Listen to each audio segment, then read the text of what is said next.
भी विश्वास नहीं करना चाहिए। एक समय की बात है, मध्य देश में एक बहुत ही सुंदर नगर था। उस नगर में एक चोर करूं ऐसा निश्चय करके उसने उस नगर के राजा के खजाने को लूटने की योजना बनाई। रात होने पर वह राजमहल में घुस गया। किसी तरह वहां पहुंचा जहां राजा का खजाना था। वहां पहुंचकर उसने देखा कि खजाने पर कई सैनिक पहरा दे रहे थे। सख्त पहरा देखकर चोर को लगा, इनकी आंखों में धूल झोंकना बहुत कठिन काम है। ये तो साक्षात काल पहरा दे रहा है। अगर मैंने चोरी करने की कोशिश की तो शायद जीवित नहीं बचूंगा। यह सोचकर वह उल्टे पांव लौट पड़ा। लौटते समय उसने सोचा, खाली हाथ लौटने से तो अच्छा है कि कुछ ना कुछ तो यहां से ले ही चलूं। मेरा यहां आना व्यर्थ नहीं होना चाहिए। चोर के दिमाग में विचार आया, राजा के शयन कक्ष में जाना चाहिए जहां राजा सोता है। शायद इस समय राजा अपने कपड़े उतारकर सो गया होगा। मैं राजा के राज वस्त्र चुरा कर ले आऊंगा और उन्हें पहनकर आसानी से धन चुराकर यहां से निकल जाऊंगा। पहरेदार को लगेगा कि मैं राजा हूं तो वे मेरे रास्ते में नहीं आएंगे और मेरा काम आसान हो जाएगा। ऐसा निश्चय करके चोर राजा के शयन कक्ष के पास पहुंच गया। उसने धीरे से पर्दा हटाकर अंदर झांका और नजारा देखकर आश्चर्यचकित रह गया। उसने देखा कि राजा गहरी नींद में सो रहे हैं और उनकी रानी अर्धनग्न अवस्था में पलंग पर बैठी हुई है। रानी को जागता देख चोर के हाथ पांव फूल गए। वह एक तरफ दीवार से सटकर खड़ा हो गया और रानी के सो जाने का इंतजार करने लगा। थोड़ी देर बाद फिर उसने पर्दा हटाकर देखा कि रानी सोई हैं या नहीं, क्योंकि रानी सो जाए तो राजा के वस्त्र चुराए जाएं। लेकिन चोर ने देखा कि रानी अभी भी उसी तरह बैठी हुई थी। यह देखकर चोर ने सोचा, यहां तो बहुत मुश्किल है। वह वहां रखी हुई टेबल पर बैठने लगा। जैसे ही वह टेबल पर बैठा, उस पर रखी पानी की गिलास नीचे गिर गई। इस आवाज से राजा की नींद तो नहीं खुली, पर रानी तलवार लेकर बाहर आ गई और चोर की गर्दन पर तलवार रख दी। रानी बोली, कौन है तू और यहां किस लिए आया है? सच सच बता, वरना तेरा सिर धड़ से अलग कर दूंगी। चोर डर के मारे पसीने से लथपथ हो गया और हाथ जोड़कर गिड़गिड़ाता हुआ बोला, रानी साहिबा, मेरी जान बख्श दो। मैं एक गरीब चोर हूं और चोरी करने के उद्देश्य से ही यहां आया हूं। छोटी मोटी चोरी करके अपने परिवार का पालन पोषण करता हूं। अगर आपने मुझे मार दिया तो मेरे बच्चे अनाथ हो जाएंगे। मैं वचन देता हूं कि इस बार मुझे छोड़ दो। मैं कभी दोबारा राजमहल की तरफ मुड़कर भी नहीं देखूंगा। मेरे छोटे छोटे बच्चों पर रहम करो। रानी को उस पर दया आई और उसने कहा, सुनो, मैं तुम्हें एक शर्त पर छोड़ सकती हूं। मैं इस समय काम से पीड़ित हूं। यदि तुम मेरे साथ समागम करोगे तो मैं तुम्हें यहां से जाने दूंगी, वरना एक ही झटके में तुम्हारा सिर काट दूंगी। रानी की यह अनोखी शर्त सुनकर चोर और भी ज्यादा घबरा गया। उसने कहा, रानी साहिबा, यह आप क्या कह रही हो?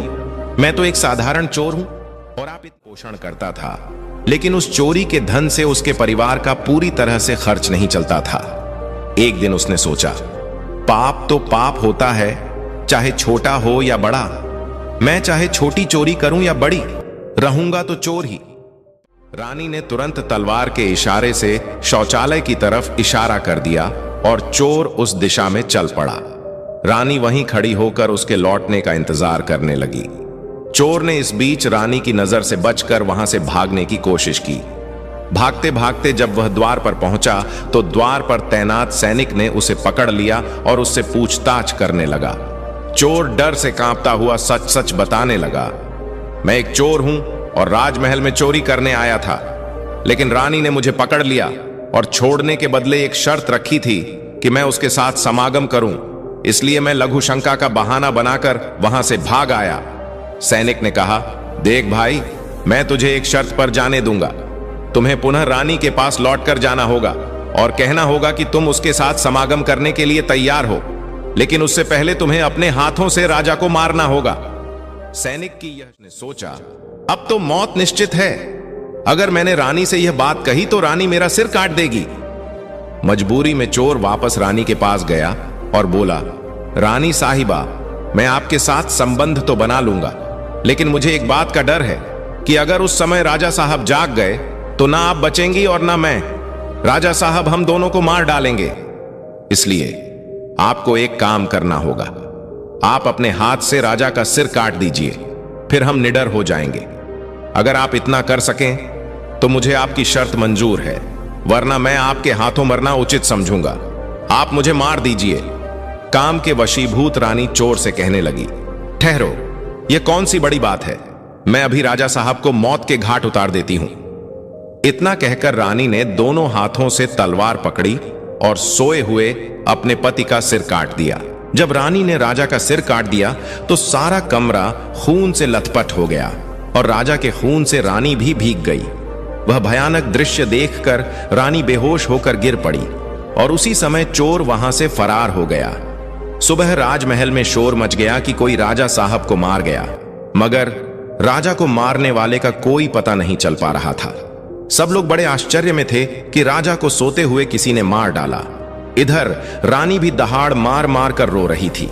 इस रहस्य को पूरे राजमहल में केवल वही सैनिक जानता था कि रानी और उस चोर में से किसी एक ने ही राजा को मारा है, परंतु उसने इस बात की चर्चा किसी से नहीं की।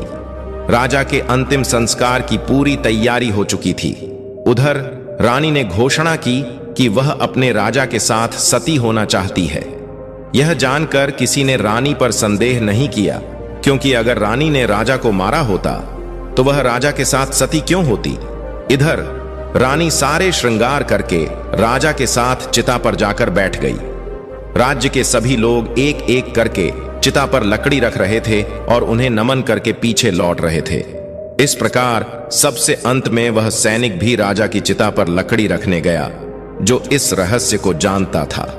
उसने धीरे से रानी के कान में कहा, महारानी, आप तो सती हो जाएंगी, लेकिन मुझे इतना तो बता दीजिए कि राजा को आपने मारा था या उस चोर ने। यह सुनकर रानी चौंक पड़ी। वह समझ गई कि इसका मतलब इस भेद को यह सैनिक भी जानता है। रानी ने कहा, सुनो, राजा को ना तो मैंने मारा है ना उस चोर ने। अगर तुम्हें यह जानना है कि राजा को किसने मारा है तो तुम नगर से बाहर उत्तर दिशा में जो जंगल है उसमें चले जाओ। वहां एक कुटिया में एक बुढ़िया रहती है, वह तुम्हें इस रहस्य को जरूर बता देगी। सैनिक को यह रहस्य जानना था, इसलिए वह अगले ही दिन रानी के बताए अनुसार जंगल में चला गया। जंगल में पहुंचने पर उसे वह कुटिया दिखाई दी जिसमें वह बुढ़िया रहती थी। सैनिक उस बुढ़िया के पैर पकड़कर बोला, मां जी, मैं एक रहस्य जानने के लिए आपके पास आया हूं। राजा साहब की हत्या किसने की, मुझे बताइए। बुढ़िया मां ने कहा, बेटा, अगर तुझे यह रहस्य जानना है तो तुझे एक काम करना होगा। मेरी कुटिया के बाहर एक बकरा बंधा हुआ है, तू अपनी तलवार से उसका सिर काट दे। सिर कटते ही बकरे की दाढ़ वहीं गिर जाएगी और उसका सिर हवा में उड़ने लगेगा। फिर तुम उस बकरे के सिर के कान पकड़कर लटक जाना। वह बकरे का सिर तुझे जिस जगह पर ले जाएगा वहां पहुंचकर तुझे तेरे सवाल का जवाब मिल जाएगा कि राजा को किसने मारा है। अब सैनिक ने वैसा ही किया। कुटिया के बाहर जो बकरा बंधा हुआ था में उड़ने लगा। उसने झपट कर बकरे के दोनों कान पकड़ लिए। वह सिर उसे उस भयंकर वन के बीचों बीच ले गया। वहां एक गुफा थी और उसके द्वार पर जाकर सिर नीचे उतर गया। सैनिक सोचने लगा, इस जंगल में कोई भी इंसान दिखाई नहीं दे रहा, यहां कौन मुझे राजा की मौत का रहस्य बताएगा। यह गुफा एक राक्षस की थी जिसमें वह राक्षस और उसकी एक बेटी रहते थे। शाम हो गई थी और राक्षस अपने भोजन के लिए बाहर गया हुआ था। गुफा के अंदर उसकी बेटी मौजूद थी।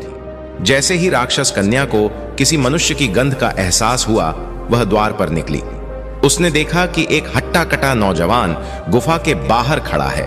राक्षस कन्या ने सोचा, अगर इसे खा लिया तो भूख मिट जाएगी और जिंदा रखा तो कई काम आएगा। राक्षस कन्या ने तुरंत एक सुंदर लड़की का रूप बनाया और उसके सामने आ खड़ी हुई। इतनी सुंदर स्त्री उसने पहले कभी नहीं देखी थी। सैनिक उसे देखते ही उस पर मोहित हो गया। लड़की ने उसे अपनी गुफा में बुला लिया और उसके साथ समय बिताया। जब राक्षस के लौटने का समय हुआ तो लड़की ने उसे मक्खी बनाकर दीवार पर चिपका दिया। राक्षस आया और बेटी से पूछा, बेटी, मुझे मनुष्य की गंध आ रही है, कोई इंसान हमारी गुफा में घुस आया है क्या? बेटी ने बहाना बनाते हुए कहा, पिताजी, कैसी बातें कर रहे हैं? हमारे होते हुए कौन यहां आने की हिम्मत करेगा? मैं तो उसे कच्चा चबा जाऊंगी। इस तरह उसने राक्षस को गुमराह कर दिया। राक्षस कन्या रोज रात में उसे इंसान बना देती और दिन में मक्खी बनाकर दीवार पर अपने परिवार की याद सताने लगी। लेकिन वह राक्षस कन्या के चंगुल से निकल नहीं पा रहा था। एक दिन उसे मौका मिल गया और वह रात में वहां से भाग निकला। भागते भागते कई दिनों बाद वह अपने नगर पहुंच गया। अपने घर पहुंचकर उसे बहुत खुशी हुई। अपने बच्चों से मिलकर वह बहुत प्रसन्न हुआ। वह सोचने लगा, अच्छा हुआ जो मैं वहां से चला आया, ना जाने कब तक वह मुझे मक्खी बनाकर वहां रखती। इस तरह उस सैनिक के अपने घर पर रहते हुए काफी दिन बीत गए। एक दिन उसे फिर उस लड़की की याद आई। अब तो दिन रात वह उसके ख्यालों में खोया रहता। उसकी सुंदरता को याद कर उससे मिलने की इच्छा करता। उसके बिना ना खाना अच्छा लगता न पीना। हर समय यही सोचता था कि उससे किस तरह मिलन होगा। सैनिक उस राक्षस कन्या से मिलने के लिए तड़पने लगा और उसने फिर से उसके पास जाने का निश्चय किया। उसने सोचा, पिछली बार तो मुझे उस बुढ़िया ने वहां पहुंचा दिया था, लेकिन अब मैं वहां से भागकर आया हूं, इसलिए मुझे रास्ते का भी ज्ञाता ले लूं। ऐसा सोचकर वह उस बुढ़िया की कुटिया पर पहुंच गया और हाथ जोड़कर बोला, हे माता, एक बार मुझे फिर से उसी स्थान पर भेज दो जहां पहले भेजा था।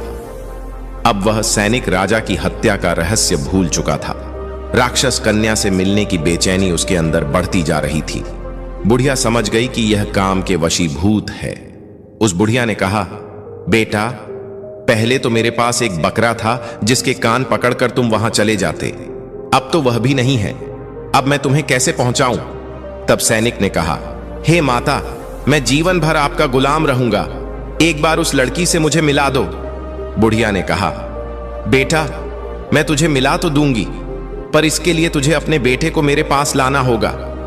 सैनिक बोला, यह कौन सी बड़ी बात है? इतना कहकर सैनिक अपने बेटे को बुलाकर ले आया। बुढ़िया ने कहा, बेटा, जिस तरह तुमने बकरे का सिर काटा था, उसी तरह तुम अपने बेटे का सिर भी काट देना, फिर उसी तरह इसका सिर भी हवा में उड़ने लगेगा। तुम इसका सिर पकड़ लेना और यह तुम्हें उसी स्थान पर पहुंचा देगा। काम के वशीभूत वह सैनिक अपने बेटे का सिर काटने के लिए तैयार हो गया। जैसे ही उसने तलवार लेकर बेटे का सिर काटना चाहा, तब उस बुढ़िया ने उसका हाथ पकड़ लिया और कहने लगी, ठहरो, यही तुम्हारे प्रश्न का जवाब है। चाहे कितने ही सगे हों, इन पर कभी भी विश्वास नहीं करना चाहिए।